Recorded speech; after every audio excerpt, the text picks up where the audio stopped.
True confessions. Is it okay to spy on your kids? A article in Psychology Today said you should not open up your kid's diary and read it. You should give them complete privacy and respect their boundaries. Can you see my giant eye roll? I think it's completely ridiculous. There's no way I would ever not spy on my kids. And it's not because I don't trust them. It's because I don't trust anybody else. Basically, I admit to you right now, full confession, Derek, I read my daughter's diary. Does she know that you did that? No. Well, hope she doesn't everybody watch this wants on to Facebook. know, She's Amanda. not on Facebook. She's not. That's not cool. Everybody for her. wants to know. We spilled the tea. Well, I read. What happened? I read her diary. I saw it. She left it in the bathroom when I went in there to pick up, and I said, "I'm going to do it. I'm going to do it," because my mother read my diary when I was a kid, and thank God she did, because she did some things, made some appointments for me that I needed to do. I and think to protect myself. We can talk about this on video. Okay. She put you on birth control. She did after she read my diary. Yes, she did. Yes, and very glad that she did. So my daughter is writing in her journal about how she's so sad and so upset that she hadn't been kissed by a boy yet. And so Be thankful? I was the first jumping for joy. I wanted to be like, yes. I almost like screenshotted it and like sent a picture to her dad, but I didn't do that. But I thought, okay, we're fine. We're fine. She's writing down her thoughts. But I was surprised that Psychology Today said they didn't do that because I think because of predators, you have to. And I read my daughter's diary specifically for the reason that I don't want her to become a teenage mom. I have a lot of questions for you. Okay. Number one, if it was your son, Andy, what would you do? Well, What he if- probably wouldn't keep a diary. Okay, let's just say theoretically, let's say his phone. And you found out that, Yeah? he hasn't kissed a girl yet. Would you react the same way? Would you Oh be my like, thank gosh, God? I probably wouldn't. Think about that. You're right. I probably Does it would work be the like, same way? oh, look, he's got a girlfriend. See? I'm terrible.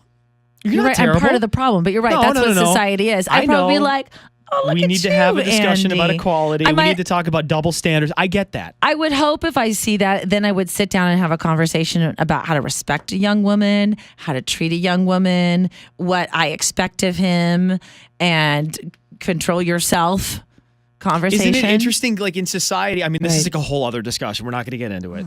But think about that. Would we have the same expectation for our son as we would for our daughter? Like, oh, he kissed a girl. That's cute. But she kissed Right. a boy. She's, we got to Well, I keep her wouldn't be away. We don't mad- want her getting pregnant as a No, teenager. I wouldn't be mad if she kissed a boy. Right. I would be But like, one think thing that leads to was another, cute, right? but I was happy that she hadn't. I think we So, should be but- equally concerned as for men, You're right. for boys. Because you You're know right. what? They're 50% of the issue if somebody gets pregnant when they're 13 years old. You're right. Right? It's true. And look, we can have a discussion about like equality and double standards in society, and they exist, right? Yep. But isn't it interesting? Because this is an honest conversation. I'm sure there's a lot of people that felt the same way you did. I would be more protective of my daughter. I'm not afraid to say it. She feels more vulnerable to me. I think and women that's are much probably more not vulnerable true. in society. Yeah. They are. She's also more secretive, is why I read her diary. Like, my son has a girl he likes. He's 10, tells me about her. He's introduced me to her mother and even tells me, oh, I went over to her house. They rode bikes, that's all they did. But my daughter tells me nothing. Nada. She's also the oldest. Yeah, And when they she's become 13. teenagers, they're like, I don't want to tell mom, dad anything. So it Everything's makes me go snooping. makes you paranoid. Yeah, well, because we were all in 7th grade. We know that you are not thinking about what's on the math test. You're Okay. thinking about the boy or the girl or the one you like. Do they like me back? So Now what? here's the thing. I think that boundaries are important because your kid, you have to let go at some point and let your kids be independent, No, be don't. autonomous. I know, right? Who am I to talk? I don't have any kids.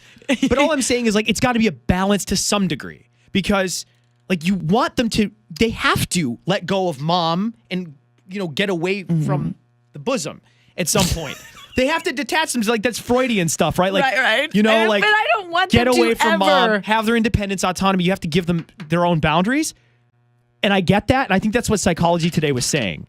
Yes. But at what point do you say, that's BS?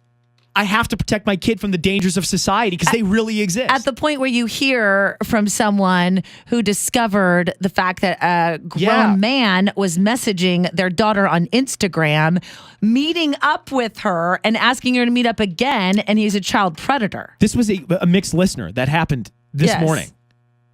And that, he called and told us that story. To me, that gives me every right in the world to spy on every single thing on my daughter's phone. And I think about like the psychology today, like all those are great ideals and we've done research and blah, blah, blah. Okay. But then in reality, when you hear those stories, you go, okay, I was wrong. Never mind. I'm going to spy on everything they do. It scares the crap out of you. I know. You're never going to have kids now. I am terrified. I am 35 without kids. Don't worry. My parents remind me. And I am so scared now, and based on everything that's happening in society, that I think I'm going to be childless forever. No. And not just because of my own, I have a desire to have kids, but I just think that I'm so scared to bring kids into this world when I hear these stories. You'll eventually cave. It'll be okay. And I will be there for you to hold the babies. Because I'm not having any more. Amanda. But I really would like to hold babies. You know what, though? I'm full of crap. I'm going to be spying on my kids like nobody's business. I'm going to be putting barbed wire fence around my house if I have a girl. Private That's real. investigators. That's just how I feel. For real.